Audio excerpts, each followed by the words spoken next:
Em 1453, marcou o fim do Império Bizantino, e com ele, o declínio da influência da Igreja Ortodoxa Bizantina. Ela continuou depois, especialmente liderada pela Rússia, que até declarou ser a nova Roma. Mas não era mais a mesma, ainda mais quando eles perderam várias das grandes cidades que por séculos eram centros do cristianismo. Mas, do outro lado da Europa, a Igreja Católica continuava firme e forte, ganhando bastante influência e poder, sendo dona de 1/3 das terras da Europa, considerado por alguns até como uma nova versão do Império Romano. Mas essa versão não durou para sempre. Chegamos finalmente na Reforma Protestante, um dos movimentos que fez surgir muitas igrejas cristãs, diferentes por aí. Bora lá! Alô, alô, YouTube! Relembrando que se você ainda não assistiu a parte 1, 2 e 3, eu super recomendo, vou deixar o link aqui na descrição e no comentário abaixo.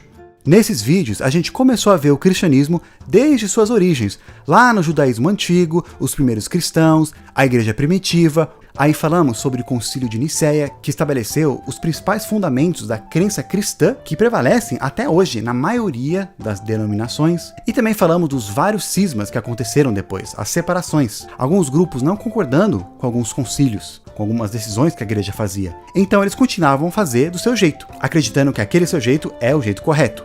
Com o tempo surgindo uma nova igreja. O maior desses cismas foi o Grande Cisma do Ocidente, que dividiu a igreja em dois. A Igreja Católica Romana, liderada pelo Bispo de Roma, também chamado de Papa, e a Igreja Católica Ortodoxa, liderada pelo Concílio de Bispos de algumas cidades, mas principalmente o Bispo de Constantinopla. Com o surgimento do islamismo e sua expansão, o poder da Igreja Ortodoxa foi caindo, enquanto a Igreja Católica do rito latino cresceu, e com a Era do Descobrimento se espalhou bastante pelo mundo todo. Mas o poder pode corromper alguns, e isso começou a incomodar algumas pessoas, que diziam ver algumas pessoas da igreja abusando do seu poder. Foi aí que veio esse cara, Martinho Lutero. Longe de ser alguém perfeito, Lutero via algumas coisas que não concordava com a Igreja Católica e achava que precisava reformar. Daí que vem uma parte do nome do movimento que surgiu depois. Mas antes de falar dele, é importante a gente mencionar que já tiveram alguns outros movimentos ou pessoas que tentaram ou achavam que tinha que haver algumas mudanças ou reformas dentro da igreja, mesmo antes de Lutero. Alguns historiadores chamam essas pessoas de pré-reformadores. Alguns desses grupos foram os valdenses lá do século XII, que seguiam esse cara aqui. Eles eram bem pobres e acreditavam que qualquer um podia ensinar a Bíblia, não só sacerdotes. Também tinham os hussitas, que seguiam esse outro cara aqui, que viveu uns 100 anos antes de Martinho Lutero. Esse grupo fez a reforma na Boêmia, que hoje fica na República Tcheca, e acabaram fazendo a igreja deles, que foi predominante na região pelos próximos 200 anos. Até hoje tem igrejas que são descendentes desses movimentos. Mas, mesmo elas acontecendo antes de Lutero, elas não causaram uma grande mudança política e religiosa na Europa. Elas foram mais uns eventos locais. A grande mudança só aconteceu a partir da Reforma Protestante, no século XVI, quando Martinho Lutero e João Calvino apareceram na jogada. Para muitos historiadores, a reforma começa em 1517, com Martinho Lutero. Esse cara, ele estudava direito, mas depois abandonou tudo para ser um monge. Em 1505, ele foi para Roma, e ele achou um absurdo a corrupção da cidade. Além dela estar muito suja, tinha várias prostitutas que andavam abertamente nas ruas, sacerdotes não levavam a sério seu trabalho, inclusive tinha alguns corruptos que faziam coisas contra a doutrina da igreja. Lutero, ele já era meio obcecado com pecados, principalmente os seus pecados, sempre se sentindo mal por eles. E ele estava toda hora confessando. E ele não gostava muito da ideia de fazer boas obras para ganhar salvação, porque para ele isso parecia meio que subornar Deus para comprar sua salvação. Aí um dia na Bíblia ele leu uma passagem que dizia que o justo viverá pela fé. E isso começou a ser a base de sua teologia. Para ele, fé era suficiente para garantir a salvação. Não adiantava você ter muitas boas obras se você não tinha fé. Ele entrou mais em conflito com a igreja lá por 1517, quando morava lá para a região que hoje é a Alemanha. A igreja estava tentando juntar dinheiro para continuar construindo a basílica, e o Papa então anunciou uma indulgência especial. O que é isso? Bem, na doutrina católica, depois da morte, o espírito de uma pessoa ele pode ir para um lugar chamado purgatório, tipo um lugar de espera para os espíritos não tão puros para ir para o céu, mas também não tão impuros para ir para o inferno. As almas no purgatório, elas podem ser purificadas por orações das pessoas vivas e também por alguma punição ou tortura na vida após a morte. Aí, uma indulgência é uma remissão ou perdão total ou parcial dos pecados que a pessoa recebe por ter cometido bons atos que demonstram arrependimento.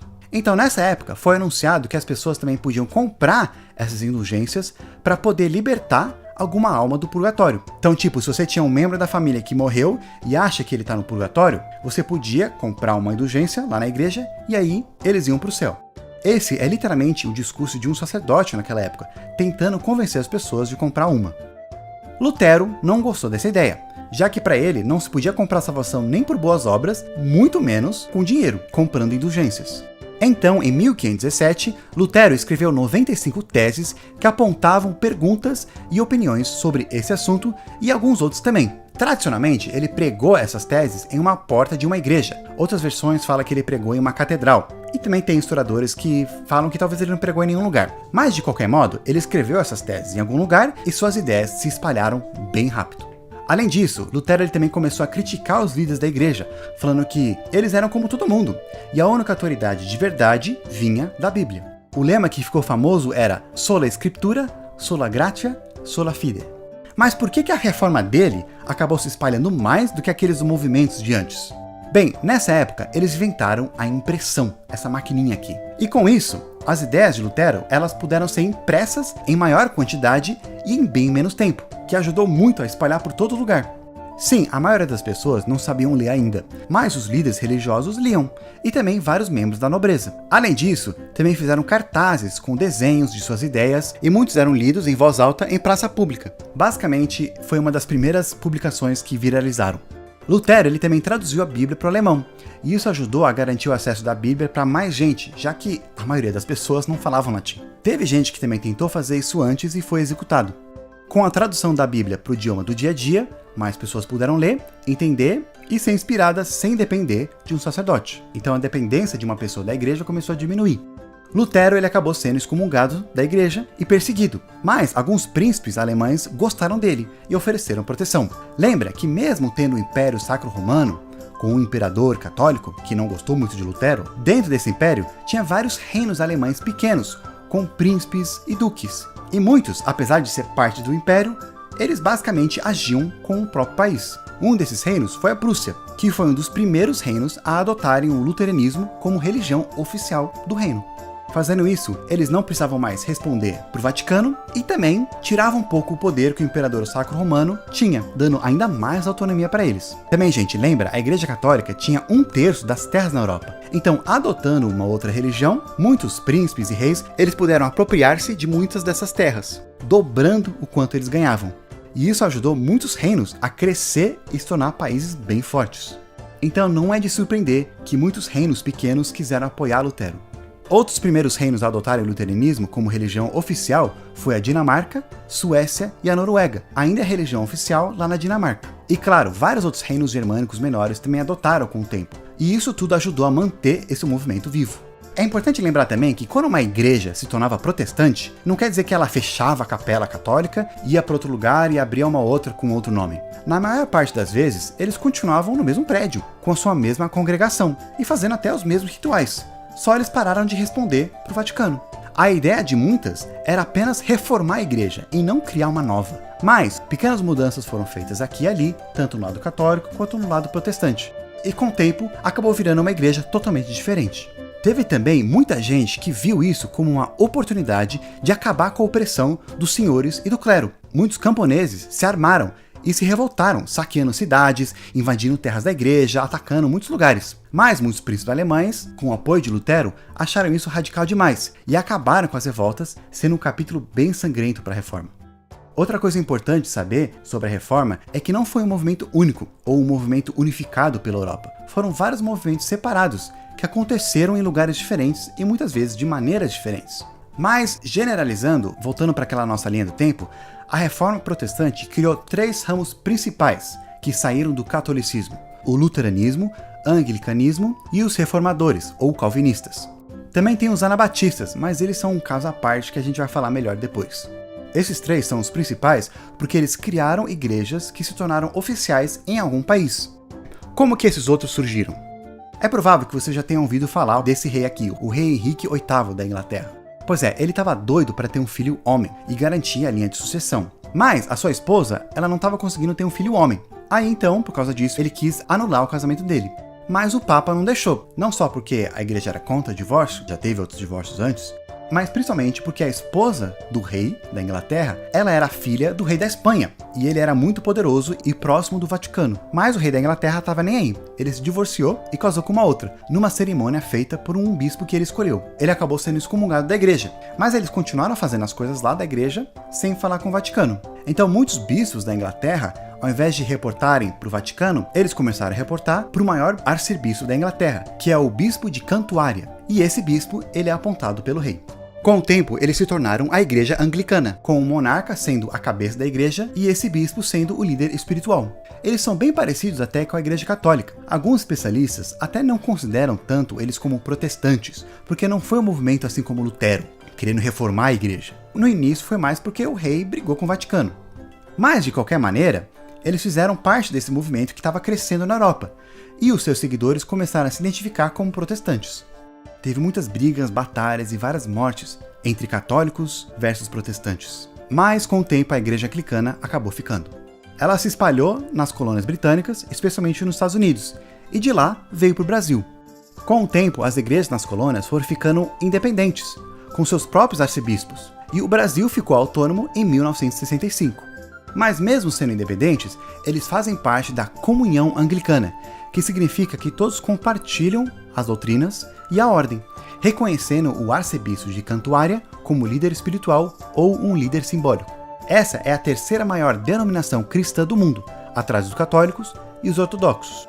Mas isso provavelmente vai mudar, já está mudando, porque a igreja está começando a se dividir, com alguns locais mais conservadores não querendo fazer mais parte da comunhão anglicana. Agora indo lá para a França, João Calvino também foi um reformador.